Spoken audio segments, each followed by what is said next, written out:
শান্তির প্রস্তাব গ্রহণের জন্য ইউক্রেনকে আগামী বৃহস্পতিবার পর্যন্ত সময় বেঁধে দিলেন মার্কিন প্রেসিডেন্ট ডোনাল্ড ট্রাম্প।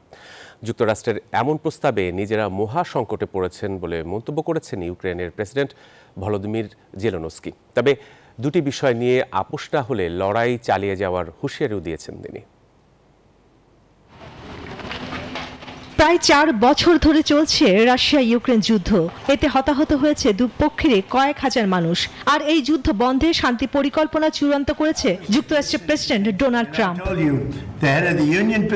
ওদের স্বপ্ন পূরণে পাশে থাকতে পেরে আমরা গর্বিত।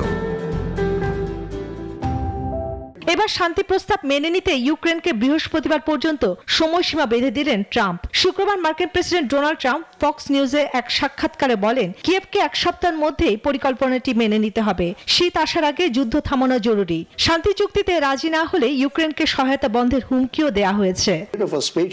যুক্তরাষ্ট্রের শান্তি প্রস্তাব ইউক্রেন সংঘাত সমাধানের ভিত্তি হতে পারে। শান্তি প্রস্তাব গ্রহণ না হলে তাদের লড়াই চালিয়ে যাওয়া ছাড়া কোনো গতি নেই।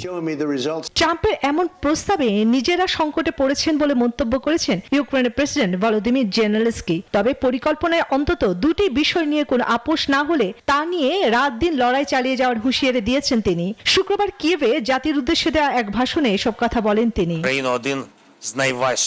আমরা এখন ইতিহাসের এক কঠিন মুহূর্ত পার করছি। ইউক্রেনের উপর চাপ এখন যে কোনো সময়ের চেয়ে বেশি। অন্যদিকে রাশিয়া ইউক্রেন যুদ্ধ অবসানে মার্কিন পরিকল্পনাকে সমর্থন করেছেন রুশ প্রেসিডেন্ট ভ্লাদিমির পুতিন। তিনি বলেন, কিয়েভ যদি প্রস্তাবটি প্রত্যাখ্যান করে তাহলে রুশ সেনাদের অগ্রযাত্রা অব্যাহত থাকবে।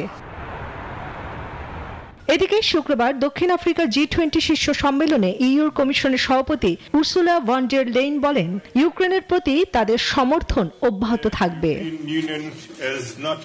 আর যুদ্ধবন্ধে রাশিয়ার উপর নতুন করে চাপ তৈরির ঘোষণা দিয়েছেন ইউর পররাষ্ট্রনীতি প্রধান কাইয়া কালাস।